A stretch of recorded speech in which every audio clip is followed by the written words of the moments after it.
जबलपुर के गोपाल सदन में आयोजित रामकथा के 5वें दिन पूज्य संत कथावाचक परमहंस गिरीशानंद महाराज ने भगवान राम, माता सीता और हनुमान जी के भावपूर्ण प्रसंग का वर्णन किया।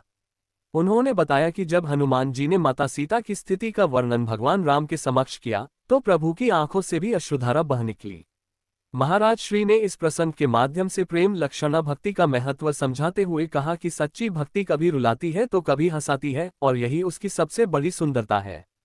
उन्होंने कहा कि जब प्रभु हृदय में विराजते हैं तब संसार का दुख स्वतः दूर हो जाता है। कथा के दौरान गौड़ीय संप्रदाय के महापुरुष गदाधर भट्ट का उदाहरण देते हुए भक्ति की गहराई को भी समझाया गया। इस भावपूर्ण प्रवचन ने श्रोताओं को भाव विभोर कर दिया और पूरा वातावरण भक्तिमय हो उठा।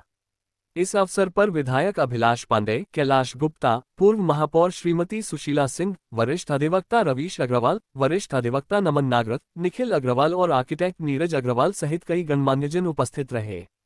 मंच संचालन विवेक रिंकू अग्रवाल।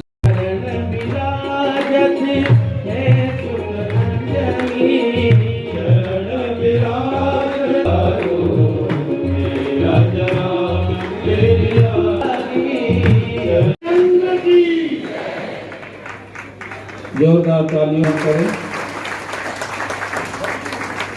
बहुत ही सुंदर भेंट डॉक्टर जामदार जी के द्वारा आयोजक परिवार को, संजय और उनके परिवार को।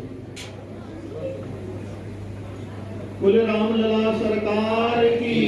योग रहेगा तो प्रेमी निराश हो जाएगा, इसलिए प्रभु की लीला है। प्रतिक्षणम वर्धमानम प्रेम लक्षणम, जो उसकी परिभाषा है। कभी संयोग देते हैं, कभी वियोग देते हैं, फिर संयोग देते हैं, फिर वियोग देते हैं, संभालते भी वही है।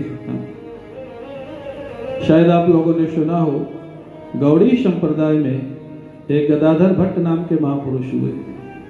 जीव गोस्वामी, सनातन गोस्वामी, उन्हीं की परंपरा में गदाधर भट्ट नाम के गौड़ी संप्रदाय में वो जब भगवान कृष्ण के और गोपियों की वियोग की कथा कहते थे, वो जिस वृक्ष के नीचे बैठ के कथा कहते थे, उस वृक्ष का एक दिन पत्ता गिरा, गदाधर भट्ट के शरीर से लगा और पत्ते में आग लग गई। इतने शरीर में उनकी गर्मी थी, वियोग व्यथा की।